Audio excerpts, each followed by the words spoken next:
அனைவருக்கும் வணக்கம். இது எனது ஹோம்ஸ்டேயில் உள்ள விருந்தினர் படுக்கை அறை. இந்த அறையை எப்படி அழகாகவும் நேர்த்தியாகவும் வைத்திருப்பது என்பதை நான் உங்களுக்கு காட்டப் போகிறேன்.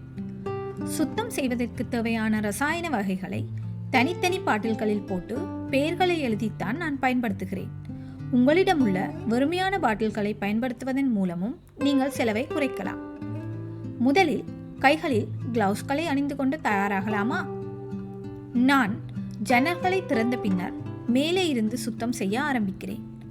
கூரை மற்றும் சுவர்களில் இருந்து சிலந்தி வலைகளை அகற்றுகிறேன். படுக்கையில் பயன்படுத்திய படுக்கை விரிப்பு, தலையணை உரைகள், டுவெட் கவரை அகற்றுகிறேன். அதே சமயம் அறையில் இருக்கும் ஏசியை சுத்தம் செய்கிறேன்.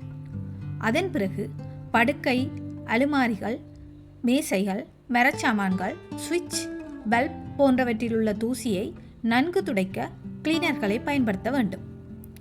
இதே போலவே ஜன்னல் கண்ணாடி மற்றும் கண்ணாடி பொருட்களை கிளாஸ் கிளீனரை பயன்படுத்தி கரைகளை அகற்ற நன்கு துடைக்க வேண்டும். படுக்கறையில் உள்ள இந்த சிறிய அலுமாரி துணி அயன் பண்ணுவதற்கு பயன்படுத்தப்படுவது. சில வேளைகளில் சிறிய மேஜையாகவும் பயன்படுத்தலாம்.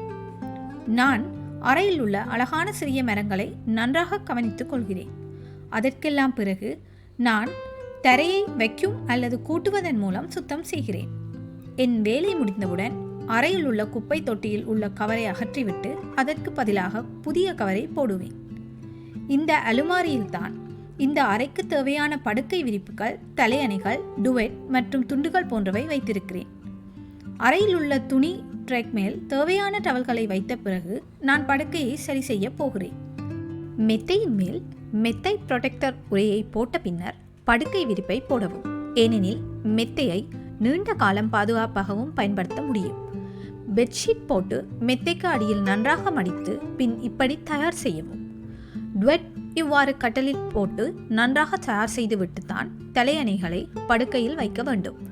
தலையணைகளுக்கும் அதற்கான ப்ரொடெக்டர் உரையை போட்ட பின்னரே நான் தலையணையை உரைகளை போடுகின்றேன்.